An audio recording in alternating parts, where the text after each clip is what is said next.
안녕하세요. 오늘도 사연살롱을 찾아주셔서 감사합니다. 저는 올해 30 중반으로 늦은 나이에 결혼했는데 아이를 낳자마자 돌싱녀가 된 이은아예요. 처음부터 소개가 너무 거창했죠. 삶을 오래 산 건 아니지만 인생은 행복만 가득할 줄 알았거든요. 근데 살다 보니 그게 아니더라고요. 누가 아이를 낳자마자 이혼을 하게 될 줄 알았겠어요. 육아 전쟁에 대학 걱정에 앞설 시기, 아니 출산한 지 몇 시간도 지났지 않아 몸도 가누지 못하는 순간 정신을 차려 가장 먼저 한 말이 꺼져, 너 같은 놈 필요 없어 였다면 믿으시겠어요? 인생 한 치 앞도 모른다는 말, 옛말 딱 저를 두고 하는 말이었던 거죠. 사실 어쩌면 그 앞을 미리 알고 있었는데 결혼 생활 버거리 3년, 귀머거리 3년, 장님 3년이 지나면 괜찮아진다는 말처럼 시간이 지나면 해결될 줄 믿었던 것 같아요. 아니, 믿고 싶었던 거겠죠. 물론 저도 모든 걸 순응하며 살았던 건 아니었어요. 싸워도 보고 모르쇠로 일관도 해보고 다양한 방법을 시도했지만 결국 돌아온 건 이혼이었네요. 모든 불행의 씨앗은 못된 남자들이 그렇듯 잡은 물고기에 밥 안 주는 심보라고 하면 어렴풋 짐작하실지 모르겠어요. 아니면 기가 센 시어머니 등살? 그것도 아니면 눈치 없는 시누이? 하도 제 삶을 뒤흔들었던 사람이 많은지라 제 사연을 전하고 싶은 마음만 앞서고 두서없이 이야기를 시작했네요. 제가 겪은 어처구니 없는 이야기 한번 들어봐 주세요. 여자가 말이야, 남자가 말하는데 따박따박 말대꾸나 하고 집안꼴 잘 돌아간다. 애들이 뭘 보고 배우겠어? 밥상이나 차려. 어릴 적 집에서 가장 많이 듣던 말이었어요. 전형적인 옛날 사람, 가부장적 성격을 지니셨던 아빠 밑에서 딸로 자란 저는 조용해야 했고 의견 따위 내세울 수 없었죠. 엄마는 왜 아빠가 말도 안 되는 소리 하는데 듣고만 있어? 엄마도 하고 싶은 말 해. 하고 싶은 말 하면 엄마가 아닌 너희에게 화살이 돌아가는데 아빠도 다 속상해서 그래. 말은 저렇게 해도 화난 거 풀리고 잘 때 말하면 다 알아들으셔. 그러니까 너무 아빠한테 뭐라고 하지 마. 아빠도 다 열심히 잘 살자고 노력하잖아. 어? 그런 게 어딨어. 아, 몰라. 난 엄마처럼은 안 살 거야. 그땐 그랬어요. 엄마가 하는 말들이 이해 안 됐거든요. 그런데 다 지나고 보니 엄마가 참 현명한 사람이었다는 걸 알았죠. 엄마를 때리거나 하셨던 건 아니지만 엄마가 한 소리 하면 가게 살림을 부수셨거든요. 그것도 아니면 저와 오빠 학교를 못 가게 막으셨고요. 배워서 뭐해? 부모 말 안 들으면 너희도 학교 가봤자 별거 없어. 쥐들이 잘나서 큰 줄 알 거 아냐? 그런 일들을 조금 더 자라 겪고 나니 엄마가 왜 참게 되는지 알게 되었죠. 그리고 조금씩 엄마의 조언대로 아빠가 화내는 모습들이 잦아드는 것도 직접 겪게 되었고요. 하지만 이미 성장 과정 대부분을 가부장적 환경에 순응하는 엄마를 보고 자란 저에게 자상한 사람을 만나 결혼하는 건 일종의 로망 같은 거였어요. 난 분명 행복하고 웃음 많은 집을 만들 거라는 기대, 꿈 같은 게 어릴 적부터 생겨났던 거죠. 그런 저에게 남편은 제 꿈을 이루어줄 사람이었어요. 참 자상했거든요. 남편은 저를 유리그릇 대하듯 했어요. 세상에서 제일 소중한 사람이라고 불러주면서요. 오늘 힘들다고 하지 않았어? 구두 발 아프겠다. 일단 저기부터 들리자. 어디? 일단 따라와봐. 그렇게 데리고 간 곳은 운동화 가게였어요. 하루 종일 외근으로 뛰어다녔을 제 걱정을 하며 저녁에 몸보신 시켜준다고 보자고 했던 사람. 막상 만나니 피곤한 모습을 보고 걱정하면서 편한 신발부터 사신겨주던 사람. 그런 사람에게 어떻게 반하지 않을 수 있겠어요. 같은 대학 동기로 학교 다닐 때만 하더라도 안면만 있고 말은 몇 번 나누어 보지 못했던 사람이었죠. 활달한 성격에 저와 다르게 수줍은 듯 자기 할 일만 하는 사람이었으니 같은 무리에 있어도 크게 어울릴 기회가 없었거든요. 그러다 졸업 후 동문회에서 유통업계에 비슷한 일을 한다는 걸 알게 되고 이야기를 나눠봤는데 의외로 이야기가 잘 통하는 사람이었죠. 자연스레 만남 횟수가 늘어가고 연인이 되기까지 오랜 시간이 걸리지 않았어요. 그는 따뜻했고 다정했으며 무엇보다 저를 아껴주는 사람이었으니까요. 사귀기로 한 첫 생일날 아직은 설레고 모든 게 서툴던 때였죠. 사귄 지 몇 달 되지 않아 서로의 식성을 잘 몰랐고 평소엔 고깃집이나 분식집에서 간단하게 먹고 카페에서 이야기하는 걸 좋아했어요. 그런데 그날따라 남자친구가 평소보다 연락이 없어서 조금 서운했는데 퇴근길에 갑자기 연락이 오더라고요. 오늘 잠깐 볼래? 회사 앞이야.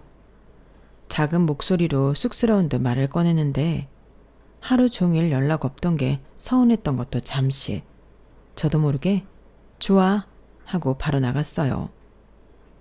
그리고 만나자마자 건네받은 건 작은 도시락 가방이었죠. 그날따라 부쩍 수줍은 모습까지 아직도 생생하게 기억나요.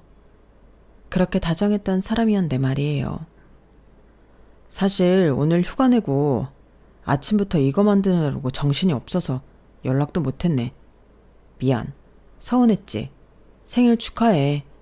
뭘 해줘야 할까 이것저것 고민도 많이 했는데 누나가 여자는 많은 선물보다 정성을 기억한다고 하더라고. 정성 뭐가 있을까 고민했는데 이 나이에 편지만 쓰는 것도 웃기고 뭔가 근사하진 않아도 직접 내가 음식을 만들어주면 어떨까 해서 그런 말을 수줍게 꺼내며 도시락을 내미는데 그 모습에 웃음이 났어요. 사실 점심에 와서 서프라이즈하고 같이 도시락 먹고 저녁엔 근사한 레스토랑에서 맛있는 것도 사주고 싶었는데 계속 실패하는 바람에 겨우 싸고 나니까 점심시간을 훌쩍 넘었더라고. 결국 저녁으로 먹게 됐지 뭐. 아침부터 서툰 음식 솜씨로 분주하게 움직였을 그를 생각하니 마음이 따뜻해지며 눈물까지 났어요. 태어나서 부모님 말고 이런 대접을 받을 수 있다는 게 정말 감사했죠. 뚜껑을 열었을 때 미역국이 담긴 작은 보온통이 가장 먼저 눈에 들어왔어요. 저도 모르게 하고 놀랐는데 말이죠. 생일엔 미역국이 빠질 수 없으니까 사실 이거 3번째 끓인 미역국이야. 이게 제일 맛있더라고. 다 똑같이 끓였는데 엄마도 누나도 이게 더 맛있다고 동의해서 네 입맛에 맞을지 모르겠다. 활짝 웃는 그의 모습을 보니 마음이 찡해졌지만 미역국 향이 올라오자 속이 울렁거리기 시작했어요. 사실 저는 미역국을 잘 못 먹어요. 미역 비린내만 맡아도 머리가 띵해질 정도로 힘들거든요. 하지만 그 순간 말 못하겠다 싶었어요. 한 숟갈 들여다 놓고 다른 반찬을 먼저 먹었죠. 그 와중에도 남자친구는 미역국 맛있어? 좀 싱거우면 얘기해 하며 제 눈치를 보는 게 미안하고 고맙고 복잡한 기분이 들었어요. 그래서 솔직히 말할 수밖에 없었죠. 미안, 나 미역국은 왠지 잘 못 먹겠어. 미끄덩거리는 식감도 그렇고 비린내라고 해야 하나? 도저히 그 냄새를 참기 어렵더라고. 정말? 몰랐어. 오히려 내가 미안해. 생일이면 당연히 미역국이라 해서 나는 그런 줄도 모르고. 허겁지겁 미역국 뚜껑을 닫는 모습을 보니 미안하면서도 이 사람은 정말 나를 1순위로 생각하는구나 싶은 마음의 안도감이 교차했어요. 그렇게 결혼까지 무난하게 진행되었고 결혼 초만 해도 시어머니는 늘 이렇게 말씀하셨죠. 우리 집은 서로 잘 지내는 거 하나만 봐. 돈이야 있다가도 없는 거고 사람 마음이 제일 중요한 거 아니겠어? 그런 말씀을 하실 때마다 따뜻한 미소를 지으며 제 손을 꼭 잡아주시곤 했어요. 상견례 때도 그러셨고요. 우리 은하가 얼마나 착한지. 아니 세상에 이런 며느리 만나기 쉽지 않은데 제가 노년에 복이 있나 봅니다. 이런 말을 서슴지 않으며 친정 부모님께 칭찬을 아끼지 않으셨어. 저 역시 그런 말씀을 들으며 진심이라 믿었어요. 결혼 전 남편 역시 저에게 그렇게 말했으니까요. 우리 엄마는 시집살이 지긋지긋하셨대. 그래서 며느리 딸처럼 아껴주신다고 나 어릴 때부터 호언장담하셨어. 그렇게 말하며 자랑스러운 표정을 짓던 남편. 그 말이 맞다는 걸 결혼 초에 생각했으니까요. 하지만 그 따뜻했던 말들은 서로 잘 지내자는 게 아니라 모든 걸 저에게 다 맞추라는 소리라는 걸 나중에 알았네요. 결혼식이 끝나고 신혼여행에서 돌아온 지 일주일도 되지 않아 처음 시댁으로 식사를 하러 갔을 때였어요. 시어머니도 평소처럼 환한 얼굴로 저희를 맞아주셨죠. 우리 며느리 왔구나. 어서 와. 그렇게 기분 좋은 저녁 식사를 하고 후식으로 과일을 먹고 있는데 갑자기 시어머니가 저에게 말씀하셨어요. 우리 집에도 며느리가 들어왔으니 이제 며느리가 주는 아침상 한번 받아볼까? 웃으며 말씀하시는데 저는 순간 당황했죠. 네? 내일 아침이요? 우리 며느리 솜씨 어떤지 보고 싶어서. 괜찮지? 내일 저희 집으로 오실 거예요? 왜? 여기서 하루 자고 아침에 일어나 식사 준비하면 되지. 번거롭게 뭐하러 니네 집까지 가. 자고 갈 생각 없이 와서 갈아입을 옷들도 준비 못하기도 했고 제가 사용하는 주방이 아니라 불편해서요. 제 생각을 말하자 시어머니는 당황하시는 것 같았어요. 당연히 네 하며 고분고분 말을 들을 줄 알았는데 이런저런 핑계를 댄다고 느끼셨던 듯 심기불편한 표정을 숨기지 않으시더라고요. 여행 가면 주방 다 처음 사용해도 음식 잘만 해먹잖니? 그리고 앞으로 니네 집이다 생각하고 드나들 텐데 익숙해지면 되는 거지. 옷은 내 옷 입어도 되고 여기 화장품, 화장 지우는 거 다 있어. 새칫솔 여분도 넉넉하고. 그러면서 어떻게든 제가 해드리는 아침을 드시고 싶은지 집에서 자고 가라는 말씀까지 하셨죠. 어머니 죄송해요. 저희 집에 오셔서 아침 드시는 게 힘드시면 내일 낮에 점심 해드리러 올게요. 결혼한 지 얼마 안 돼서 잠자리 바뀐 터라 그렇지 않아도 요즘 잠 잘 못 자는데 또 잠자리 바뀌면 힘들 것 같아서요. 갑작스런 요구를 받아들일 준비가 되지 않았던 전 제가 할 수 있는 최선의 대안책을 말씀드렸어요.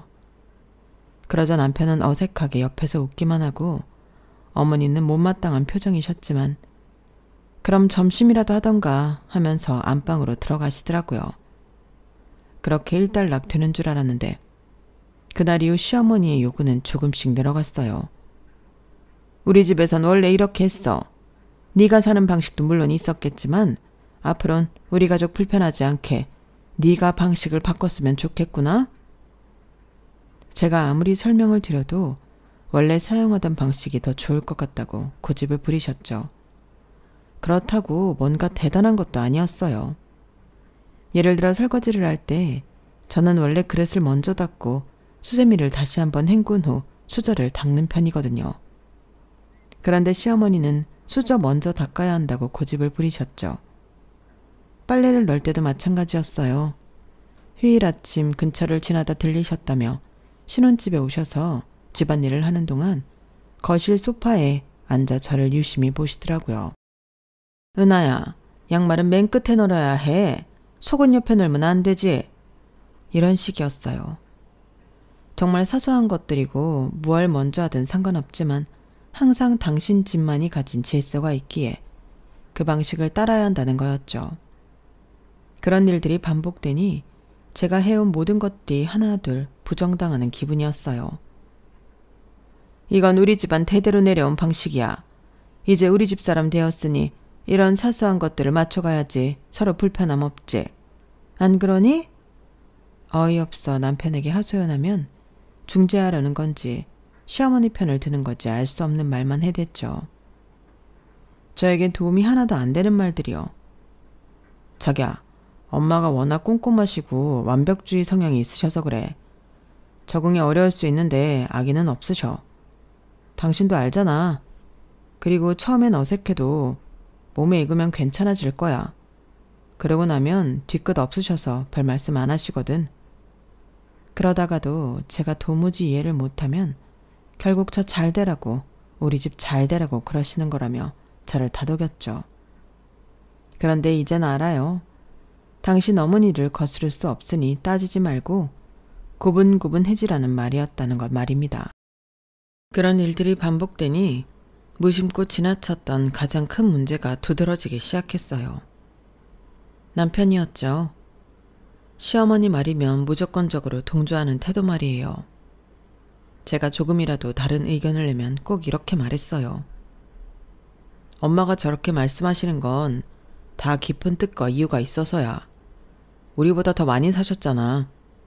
엄마가 절대 당신이 싫어서 그러시는 게 아니라 자, 달되라고 그러는 거 알지? 지금도 기억에 선명한 건 주말 시댁 방문으로 다툰 날이었어요. 시어머니가 매주 주말 아침이면 빠짐없이 전화를 걸어오셨거든요. 여보, 우리 결혼한 지 6개월이 넘어가는데 매일 주말 아침마다 전화 오시는 거 알아? 우리만의 시간은 도대체 언제 가질 수 있는 거야? 평일에 충분히 갔잖아. 일주일이 7일인데 고작 주말 하루 이틀. 부모님 얼굴 보러 가는 거 힘든 거 아니잖아.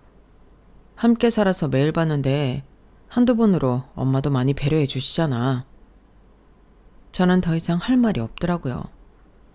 독립한 자식이 일주일에 한 번 엄마 얼굴 보러 가는 게 당연하고 그마저도 시어머니의 배려로 그만큼 할 수 있다는 논리. 더 이상 대화를 이어갈 수 있는 수준이 아니었죠. 결혼하면 독립한 한 가정을 이루는 거지. 평일이 우리 시간이라고? 참. 당신도 나도 출근하느라 바빠서 아침엔 얼굴 보기 힘들고 퇴근하고 저녁에 잠깐 보고 그마저도 피곤해 잠자리에 들기 바쁜데 그건 알고 생각하는 거야? 그래도 한 집에 사니까 살부대끼고 잘 수 있고 떨어져 사는 엄마보다 많은 시간 보는 건 사실이잖아. 조금씩 횟수를 줄여갈 수 있어도 어떻게 하루아침에 주말에 못 간다는 소리를 해. 엄마 서운하시게. 지금까지 이렇게 잘 키워주셨는데. 그럼 난 혼자 컸어? 그런 식으로 따지면 우리 집도 가야 하는 거 아니야? 그러면 당신이 말한 것처럼 우리 시간이 없잖아. 그리고 장인어른 장모님은 처제 가까이 사시니까 심심하신 일 없고. 그건 어머니도 마찬가지지. 아가씨 바로 윗집이잖아. 아무리 내 동생이 우리 부모님과 가까워도 걸어서 10분인 거에 비하면 말 다 했지. 내 동생은 몸이 약해서 엄마가 돌봐줘야 하니까 근처 사는 거고 처제랑 다르지. 알면서 그래. 도무지 말이 통하지 않았어요. 말이 나왔으니까 말인데 신우는 남편보다 2살 어린데 어릴 때부터 몸이 약하다는 말을 듣고 자란 사람이라고 저도 귀에 딱지가 않도록 들었네요. 시어머니 역시 기회가 있을 때마다 이런 말을 서슴지 않았고요. 우리 딸은 너랑 다르게 정말 어릴 때부터 병원 문턱을 달고 살았어. 워낙 약하게 태어나서 학교도 자주 못 갔고 결혼했어도 집안 살림도 제대로 못할 정도로 약해서 매일 내가 돌봐줘야 해. 명절이 다가와 준비를 할 때면 신우는 십중팔구 당연하다는 듯 이런 말을 했어요. 언니 미안해요. 나 오늘 아침부터 컨디션이 영 안 좋네요. 어제 일찍 자긴 잤는데 긴장돼서 그런지 밤새 뒤척여서 한숨도 못 잤거든요. 어머, 너는 왜 시키지도 않는데 부담을 느끼고 그래? 너는 괜히 일도 못하면서 일 벌리지 말고 가만히 앉아서 주는 거나 잘 받아먹는 게 도와주는 거야. 알아? 엄마는? 그건 오빠 결혼하기 전 이야기지. 새언니도 있는데 어떻게 그래? 새언니 있으면 뭐 달라져? 어차피 다 엄마가 하는 건데 괜히 일 돕다가 힘들어서 며칠 쓰러져 있지 말고 소파에 앉아서 TV나 보고 있어. 음식은 네 새언니랑 내가 할 테니까. 싸우는 시어머니보다 말리는 시누이가 더 밉다는 말. 왜 그런지 알겠더라고요. 일할 생각 없이 하얀 원피스를 입고 왔으면서 말만 번지르르 하게 하니 시어머니는 당신 딸이 예쁘고 안쓰러워 죽는 눈빛을 보내는 거 있죠. 그때 저는 또 한 번 느꼈어요. 이 집안에서 며느리인 저와 딸인 신우 사이의 벽이 얼마나 높은지를요. 신우는 그저 숨만 쉬어도 예쁘고 소중한 존재였던 거예요. 가만히 있어도 안쓰러워 죽는 존재. 그에 반해 저는 가족을 위해 무엇이든 하는 게 당연한 며느리였던 거죠. 내 조상도 아니고 당신 조상인데 왜 나만 해야 해? 아가씨도 시댁 안 가고 드러누워 있는데 당신도 해. 그럴 거 아니면 나 집에 갈 거야. 결혼하고 첫 명절인데 꼭 그래야겠어? 엄마가 장 다 봐와서 음식하는 거 좀 돕기만 하는 거잖아. 우리 갈 때 먹으라고 음식도 싸주실 텐데 좀 도와드리는 게 그렇게 힘들어? 힘들어. 그러니까 당신도 좀 도우라고. 나도 그러고 싶은데 엄마가 나 주방에 얼쩡거리는 거 별로 안 좋아하셔. 걸리적거린다고. 괜히 그랬다가 엄마한테 한 소리 듣고 당신까지 눈밖에 날까봐 그러지. 그래도 괜찮겠어? 남편은 제 기대를 저버리지 않고 역시 시어머니 핑계를 대더라고요. 그래도 상관없다고 우기고 우겨 주방으로 끌고 왔더니 시어머니가 남편을 보자마자 뭐라는 줄 아세요? 왜? 시켜달라고? 은하한테 가져다 달라면 되지. 정신없는데 주방에 들어오고 그래. 그리고 너 식혜 좀 적당히 먹어. 곧 있으면 밥 먹을 건데 입맛 떨어지게. 남편은 아무 말 없이 쌓인 설거지를 하려 고무장갑을 끌기 세웠거든요. 그런 걸 보시곤 되게 자연스럽게 밀어내시더라고요. 그래 자기야, 어머님 말씀대로 식혜 먹지만 말고 좀 움직여. 그렇게 앉아서 음식만 먹으면 명절 끝나고 속 아파. 설거지하게? 잘 생각했어. 그렇잖아도 무침할 그릇 필요했거든. 나 여기서 재료 손질하고 있을게. 다 되면 전해줘. 시어머님이 그렇게 말하든지 말지 전 남편에게 설거지를 맡기고 다른 식탁에 앉아 잡채할 재료를 손질하고 있었죠. 시어머니는 당황하신 듯 저와 남편을 번갈아 보며 한 소리 할 기세셨어요. 어머님, 정말 아들 잘 키우셨어요. 다른 집 남자들은 명절 때 손 하나 까딱도 안 하던데. 어머님 힘들다고 설거지도 스스로 할 줄 알고. 저 아기 낳으면 아들 잘 키우는 비법 좀 알려주세요. 네? 내가 뭘 했다고. 그냥 지들이 잘 큰 거지. 시어머님이 남편에게 주방에서 나가라고 말하기 전 제가 선수 쳤어요. 그러자 표정이 난감하게 바뀌면서 마음에 안 들지만 그렇다고 칭찬까지 했는데 주방에서 내쫓으면 말짱 도루묵이 될 테니 이러지도 못하고 저러지도 못하고 계시더라고요. 속으로 어찌나 고소하던지. 그럼에도 불구하고 명절이 지나고 저는 몸살이 나서 며칠을 알아 누웠네요. 친정은 제사가 없어 명절날 별다르게 음식 만드는 일이 없었거든요. 그런데 시댁에 가지 않는 아가씨까지 먹일 음식을 만들었으니 몸이 힘들만 했죠. 그렇게 며칠이 더 지났는데 여전히 몸이 나아질 기미가 안 보이는 거예요. 도저히 안 되겠다 싶어 병원에 갔더니 몸에 변화가 찾아온 거였어요. 아기가 생긴 거였죠. 처음엔 꿈 같았어요. 기분이 좋고 설레기도 했지만 계획했던 것도 아니고 지금 아기를 낳는 게 맞나? 하는 현실적인 걱정이 밀려오며 현실이 아닌 남의 이야기 같았거든요. 그래도 막연하게 그때만 하더라도 이 아이가 다시 나를 웃게 해주진 않을까 하는 기대감도 있었어요. 세상의 모든 엄마가 그렇듯 힘들어도 웃음을 주는 존재, 내 아이가 태어나는 거니까요. 임신 소식을 듣고 처음엔 시어머니도 정말 기뻐하셨어요. 우리 며느리 진짜 복덩이야. 엄마도 임신했을 때 그랬어. 배에 손 얹고 기도도 하고 하루 종일 좋은 생각만 하고 있었지. 매일 전화를 해서는 오늘은 뭐 먹었니? 또는 뭐 먹고 싶은 건 없어? 하고 물어보셨죠. 처음엔 그게 고마웠어요. 임신하면 사소한 것도 크게 감동받는다는데 기대하지 않았던 시어머니 반응이라 그랬는지 모르죠. 하지만 그게 걱정이 아니라 간섭이라는 걸 알게 되기까진 오래 걸리지 않았어요.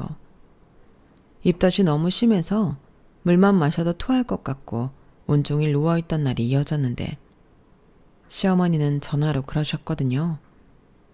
입덧은 마음먹기에 달려있다더라. 산모가 마음이 편안하고 심성을 굳게 쓰면 입덧 같은 거 하나도 없대. 그러니까 마음을 착하게 먹어. 그러면 다 나아질 거야. 무슨 말도 안 되는 소린가 싶어 대꾸하려다 말았어요. 며칠째 물만 마시고 누워있었더니 그럴 기력도 없었고 어차피 시어머니는 당신 하고 싶은 말씀만 하시니까요. 그렇게 몸도 힘들고 마음도 지쳐갈 무렵 신우도 임신 소식을 전했어요. 저보다 2달쯤 늦게 결혼했는데 아이 소식은 저랑 거의 비슷한 시기였죠. 언니, 나도 곧 조카 낳을 것 같아요. 우리 둘이 같이 애 키우면 정말 재밌겠어요. 친구들 보니까 또래 같이 키우면 심심하지 않고 애도 돌아가며 보고 편하다더라고요. 웃으며 말하던 그날 저는 뭐라고 대답해야 할지 몰랐어요. 신우 말대로 서로 의지가 되면 좋겠지만 꼭 그렇다는 보장이 없으니까요. 오히려 뻐꾸기처럼 신우 자식을 제가 도맡아 보는 건 아닐지 생기지도 않은 일이 벌써부터 걱정될 정도였죠. 걱정은 출산 전부터 현실로 일어났어요. 신우가 임신 소식을 전한 지 얼마 지나지 않아 시어머니는 제 앞에서 신우 걱정을 털어놓으셨거든요. 아, 현정이도 입덧이 심해서 죽을 지경이래. 뭘 해다 줘도 냄새 난다고 치우라는데 뭘 먹어야 뱃속에 애도 크고 할 텐데. 어이없었죠. 사실 저도 그때 매일 물도 삼키기 힘들어 토하고 있었는데 굳이 제 집에 오셔서 신우 걱정을 털어놓는 시어머님 심보를 이해 못하겠더라고요. 어머니, 마음 곱게 쓰면 입덧 없다면서요. 아가씨한테 마음 편히 먹고 착한 생각하라고 말씀해 주시면 도움 될 거예요. 저한테도 그러셨잖아요. 얘는 너랑 현정이랑 같아? 우리 현정이는 어릴 때부터 약해서 지 몸 하나 가눠주기도 힘들었던 애야. 그런데 뱃속에 애기까지 들어있으니 오죽하겠어. 마음을 착하게 먹어도 약한 몸이 견디질 못하니까 힘들어하는 거지. 그렇게 걱정 안 하셔도 될 것 같은데요. 어제 보니까 친구들 만나서 맛집 갔다고 인스타에 사진 올렸던데 임신 초인데 벌써 잘 먹고 다니는지 볼살이 통통하게 올랐던걸요? 그렇잖아도 친구들이 입덧한다고 걱정해서 맛있는 거 사준다고 비싼 데 데려가서 억지로 먹었다더라. 짜기만 하고 맛도 별로였다고. 그래서 그렇게 부은 거야. 우리 딸이 원래 잘 붓거든. 너는 잘 알지도 못하면서. 답정너가 따로 없더라고요. 아시죠? 답은 이미 정해져 있고 너만 대답하면 돼 라는 거 말이에요. 제 대답은 안중에 없고 신우 안쓰러우니 저에게 뭐라도 해주길 바라는 심상에서 하신 말씀이었던 거예요. 하지만 제가 왜요? 벌써부터 출산 후 비교되는 육아전쟁이 눈앞에 그려지며 먼 지방으로 이사가야 하나 싶더라고요. 남편이요? 남편이야 자기 동생 불쌍해서 죽는 사람이니 말해 뭐해요. 차라리 말을 안 섞는 게 제 정신건강 우리 뱃속 아기한테도 더 좋다고 생각했어요. 초록은 동생이라고 시어머니나 남편이나 그게 그거라고 생각했으니까요. 그리고 한편으론 중심 못 잡는 남편을 시어머니 치마폭에서 꺼낼 방안도 궁리해야 했죠. 아이까지 낳은 마당에 시어머니 치마폭에서 여전히 논다면 아이 아빠 자격이 없다고 생각했으니까요. 이런저런 걱정 속에 10달은 정말 빠르게 지나갔어요. 출산에도 난항을 겪어야 했죠. 임신 초부터 거의 말까지 이어진 입덧으로 그렇게 고생시키더니 출산 역시 24시간 생으로 진통을 겪게 만들었거든요. 정말 출산은 제가 상상했던 것보다 훨씬 힘들었어요. 예정일에 맞춰 병원에 입원했는데 진통이 시작된 지 무려 24시간이 지나서야 겨우겨우 아이를 낳을 수 있었죠. 온몸이 땀으로 범벅이 되고 목소리도 다 쉬어서 나을 것 같지 않을 정도로 기진맥진한 상태였어요. 그런데 분만실에서 회복실로 옮겨진 지 얼마 되지 않아 간호사가 와서 이런 말을 하는 거예요. 사모님, 축하드려요. 아까 옆 분만실에서 신호분도 조금 전 출산하셨는데 4시간 만에 순산하셨대요. 같은 산부인과를 다녀서 병원에서도 저희를 알고 있었거든요. 사이좋게 함께 다닌다고요. 언제 가냐고 신우가 하도 전화해 대는 바람에 임신 시기도 비슷했으니 10달 내내 같이 다녔고 그러니 모르는 게 더 이상했죠. 네? 아가씨요? 예정일이 저보다 2주나 늦었잖아요. 아이가 좀 컸잖아요. 잘 움직이셨는지 진통도 빨리 오고 자궁문이 잘 열려서 순산이었어요.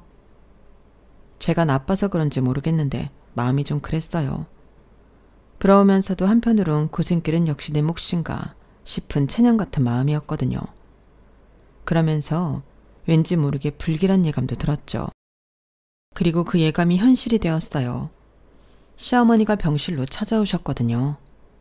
그런데 들어오시자마자 이렇게 말씀하셨죠. 우리 현정이 정말 대견해. 아이도 큰데 4시간 만에 뚝딱 낳고 병원에서도 다 잘했다고 난리도 아냐. 저는 한숨부터 나오더라고요. 간호사에게 미리 귀뜸으로 듣지 않았다면 무슨 소리냐고 되물었다가 빈정만 더 상할 뻔했죠. 너는 괜찮은 거니? 24시간 진통 겪었다며. 아이고 얘, 너 당분간 거울은 보지 마라. 실핏줄 다 터져서 몰골이 말이 아니다. 수고했다, 고생했다, 애썼다는 그 어떤 말 대신 거울 보지 말라는 시어머니. 저희 시어머니 말고 또 있는 거 아니겠죠? 어이가 없더라고요. 아이 낳는데 힘을 다 썼던 터라 대꾸할 힘이 하나도 없어서 말없이 시어머니만 쳐다보고 있었죠. 현정이 꼭 닮아서 어찌나 야무지게 생겼든지 간호사들이 그러는데 지금까지 본 신생아 중 제일 이쁘대. 어머니, 손주는 보고 오셨어요? 얘는 그럼 받지 안 받겠니?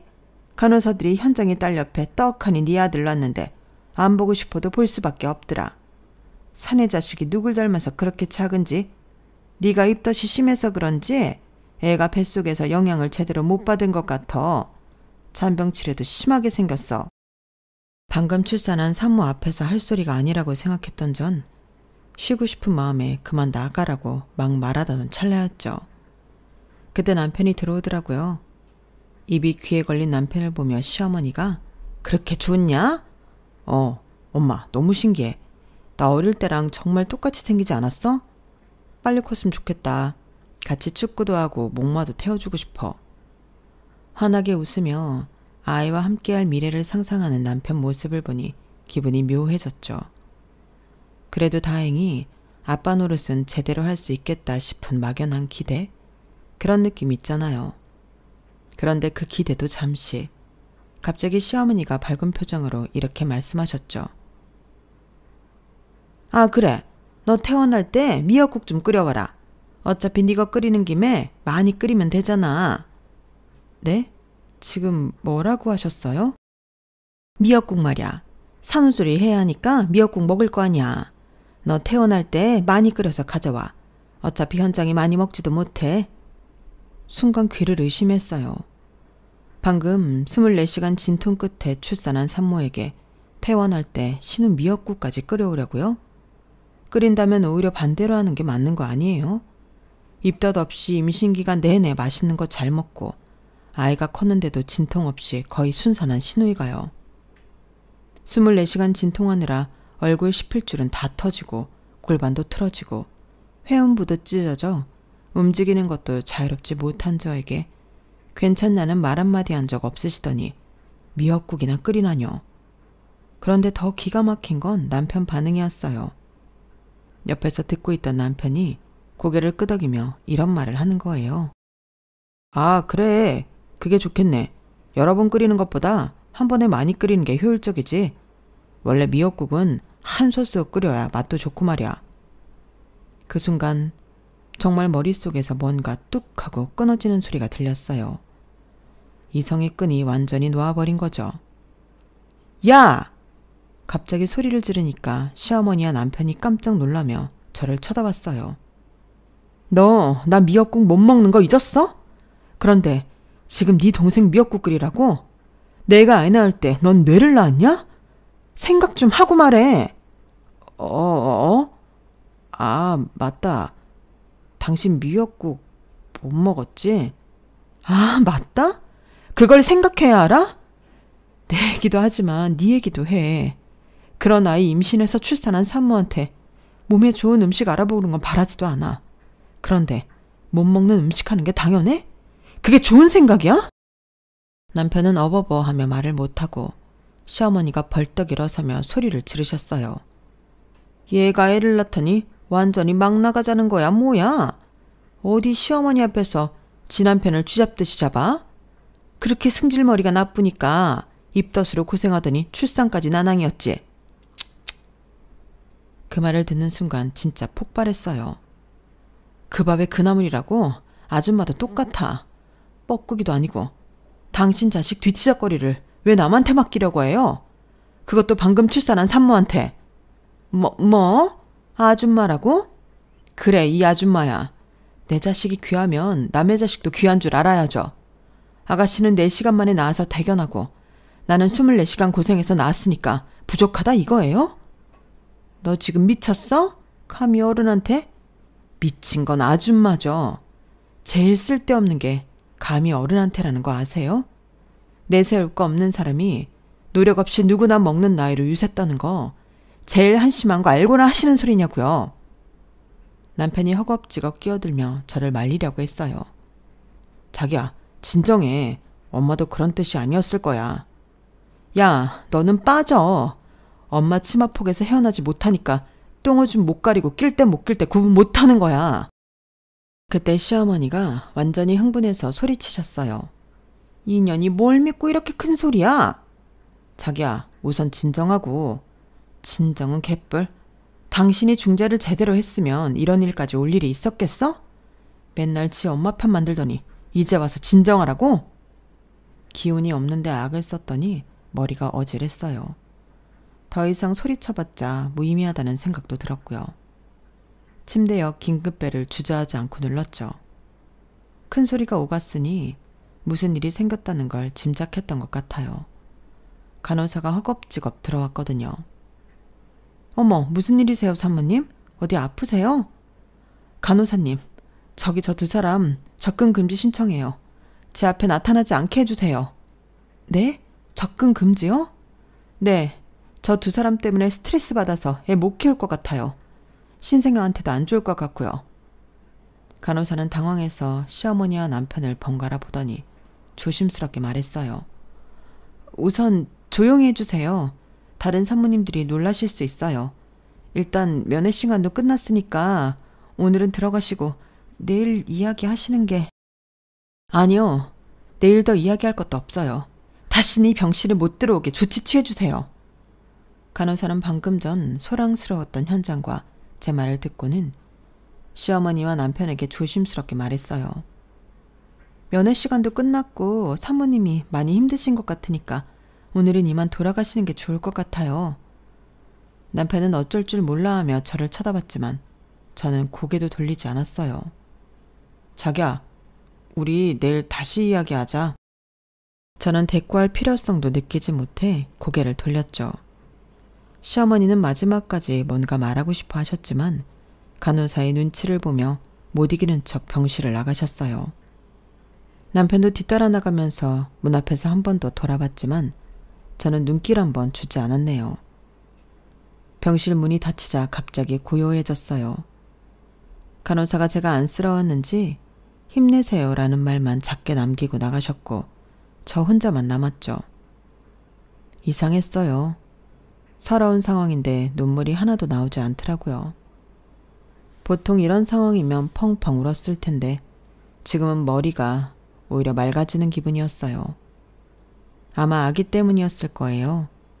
이제 제가 지켜야 할 생명이 있으니까 감정에 휩쓸려 있을 시간이 없었던 거죠. 이 아이를 위해서라도 강해져야 한다는 생각이 들자 해야 할 일이 명확해지더군요.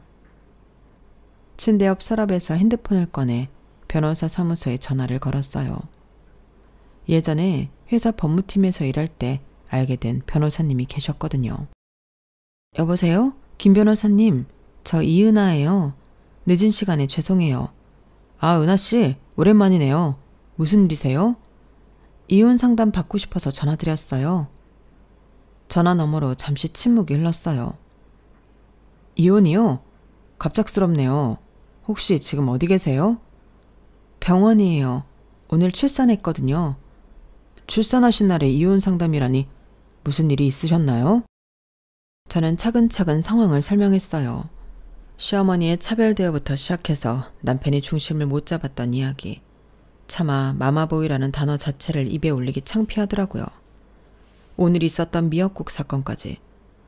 말하면서도 제 목소리가 놀라울 정도로 담담했어요. 상황을 들어보니 충분히 이해됩니다. 우선 몸조리부터 하시고 퇴원하시면 사무실로 오세요. 자세한 상담은 그때 받으시죠? 네, 감사해요. 그런데 변호사님, 혹시 병원에서도 면회 제한 같은 조치를 해줘야 하는 거 맞죠? 물론이죠. 산모의 안전을 위해서라면 충분히 가능합니다. 간호사실에 말씀해 보시고 안 되면 저에게 다시 전화 주세요. 전화를 끊고 나니 정말 홀가분했어요. 그동안 참고 참았던 모든 게 이제야 끝날 수 있겠다는 안도감이 밀려왔죠. 물론 앞으로 힘든 일들이 많겠지만 적어도 이제는 제 뜻대로 살 수 있을 거란 확신이 들었어요. 퇴원 후 저는 바로 산후조리원으로 들어갔어요. 병원에서와 마찬가지로 면회 제한 조치를 요청했죠. 남편과 시어머니는 물론이고 너무 당연한 이야기지만 신우까지 출입 금지 명단에 올랐어요.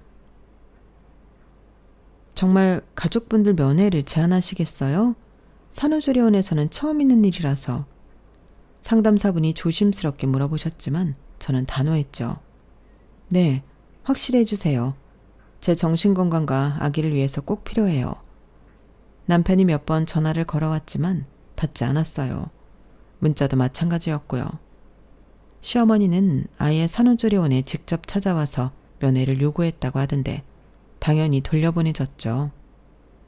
그동안 저는 변호사와 본격적인 이혼 절차를 진행했어요. 사실 이런 날이 올 줄 알고 미리 준비해둔 게 있었거든요. 남편과 시어머니, 신우의 폭언이나 무시 발언들을 전부 녹음하거나 캡처했거든요. 물론 이걸 정말 쓸 날이 오길 바랬던 건 아니었어요.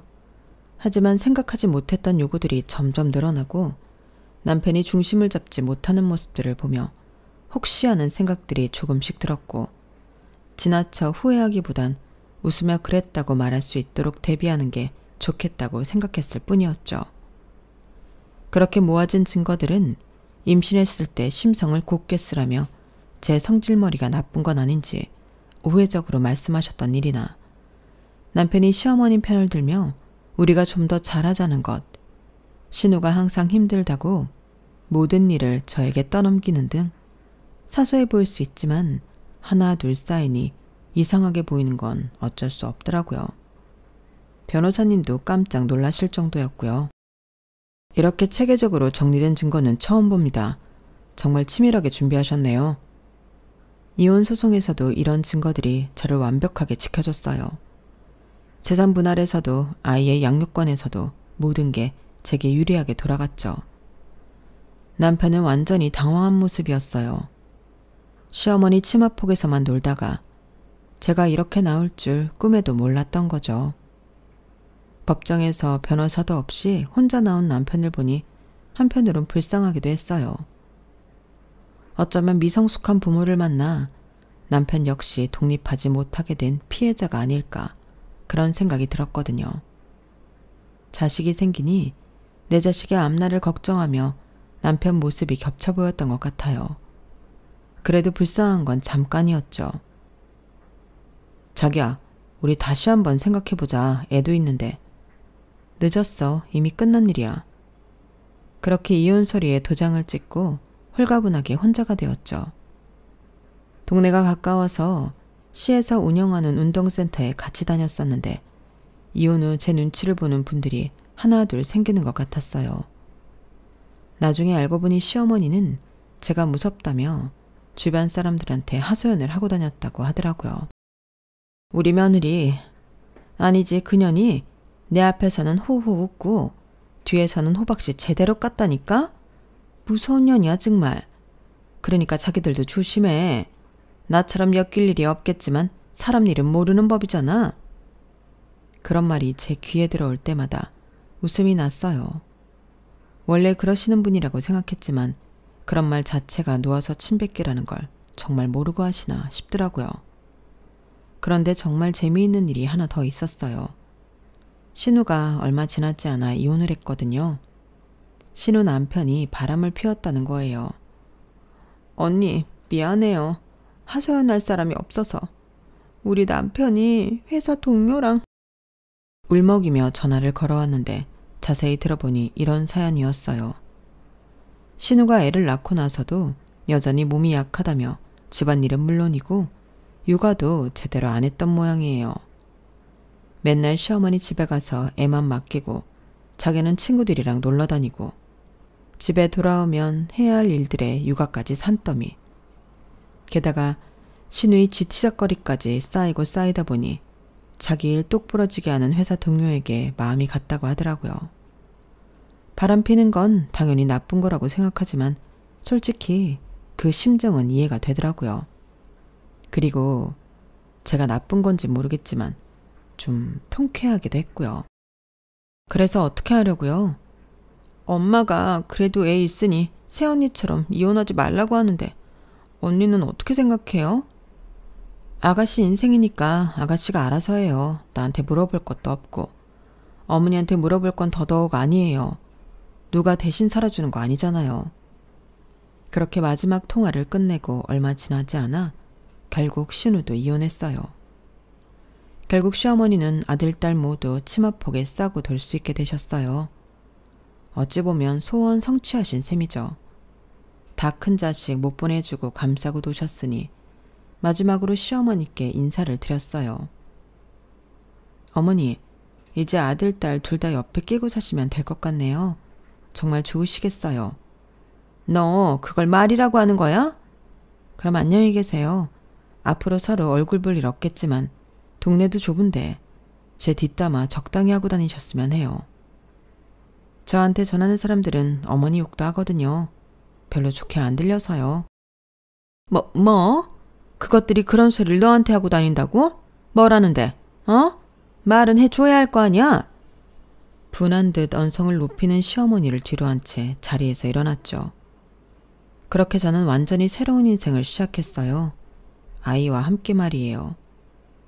결국 흐지부지 시간을 더 끌었을지도 모르는 불안했던 결혼 생활은 미역국 한 그릇으로 화려하게 막을 내렸어요. 하지만 후회는 전혀 없어요.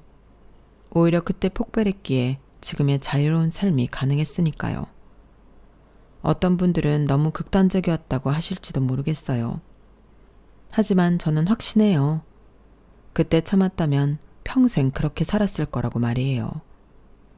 이제 제 아이는 누구의 눈치도 보지 않고 당당하게 자기 목소리를 낼 줄 아는 사람으로 키울 거예요. 그리고 성인이 되면 지금보다 더 자유롭게 그땐 제 삶에 충실하고 싶습니다. 앞으로 갈 길이 더 많지만 그래도 저 잘할 수 있겠죠?